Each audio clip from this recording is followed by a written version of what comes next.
Allez, va voir tes petits.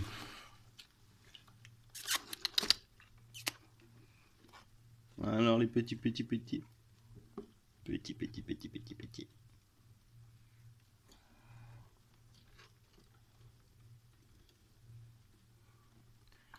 Ah, les petites vaches.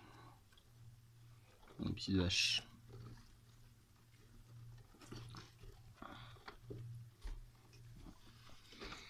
Et vous allez où? Fuyez votre devoir de maman, ben hop. Allez, on retourne vers les bébés. Allez les petits. Ah, je sais, on a l'air un peu bête quand on leur parle. Mais il faut leur parler. C'est assez important. Là, ceux-là, ils ont 3 semaines et demie. Ouh, tu veux faire quoi? Ils ont 3 semaines et demie. Ouais, ils sont bientôt prêts à être vendus.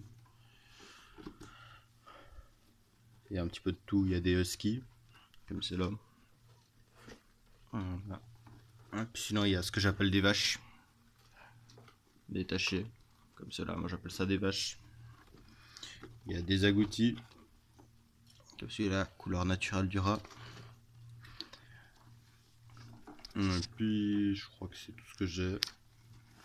Ah oui, j'ai un albinos. Il se cache où, là, le petit albinos. Ouais, t'as fini d'embêter tes frères et sœurs ou bien?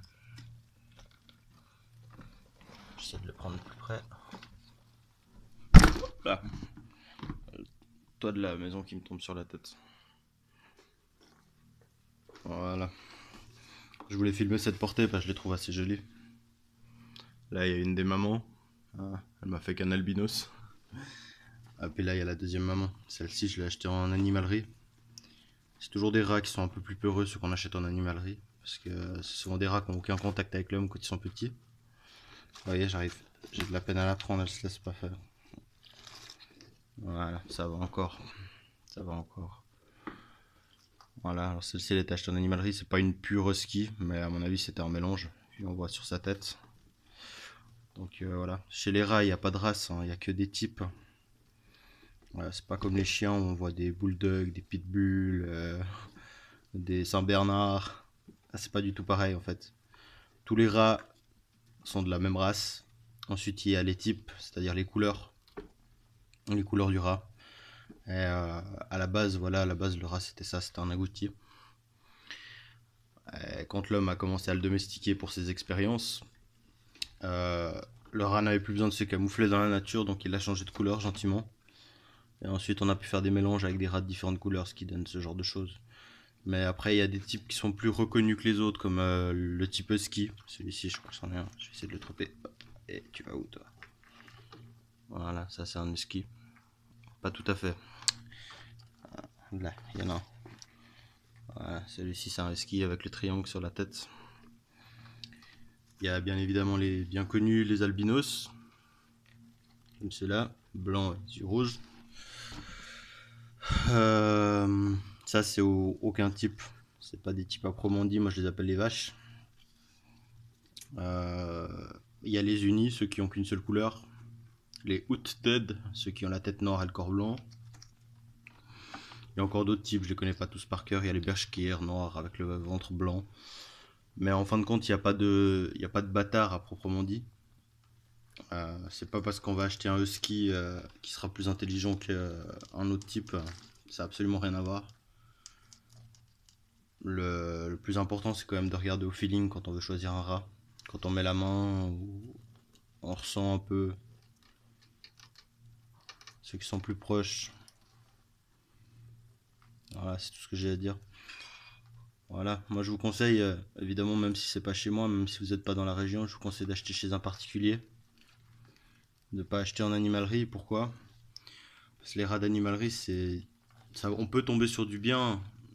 C'est-à-dire que quelqu'un a eu une portée de rats, il en a pris soin, mais il n'arrive pas à les vendre. Donc il les redonne à une animalerie.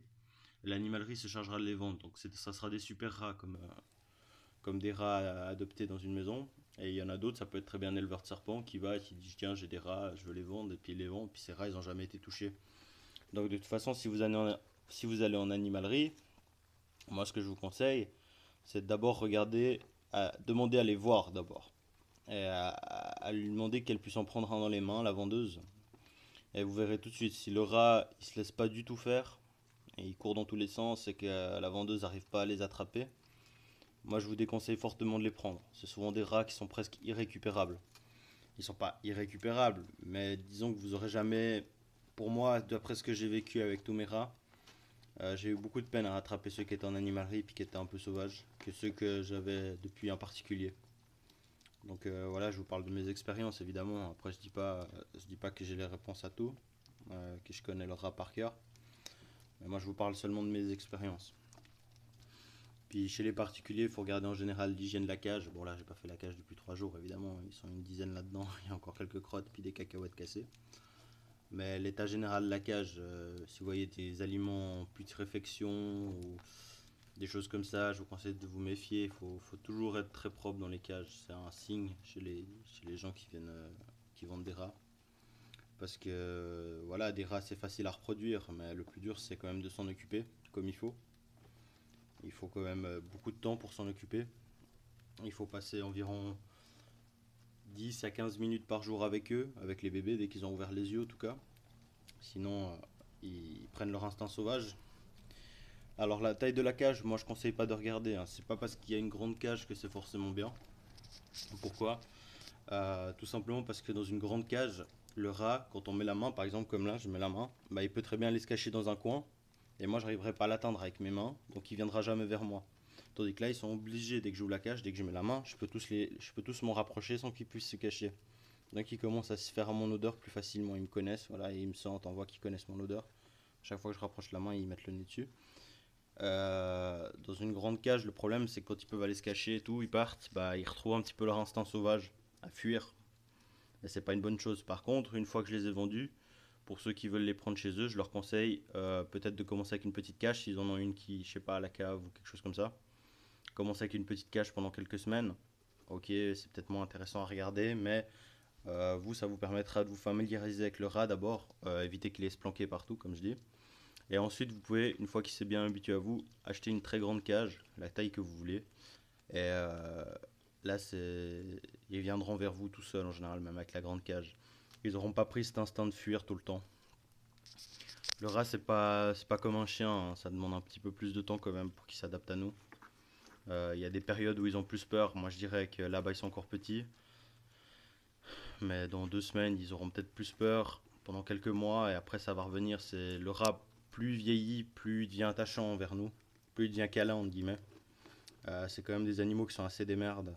C'est-à-dire qu'ils ont pas, ils savent que c'est nous qui les nourrissons évidemment, mais ils sont assez curieux. Ils sont pas du genre à rester sur nous, sur les genoux pour faire des câlins et tout. J'ai des rats qui sont plus câlins que d'autres évidemment, mais c'est pas un chien ou un chat, hein. Donc moi je dis tout de suite aux gens, ceux qui veulent un chien ou un chat, achetez-vous un chien ou un chat.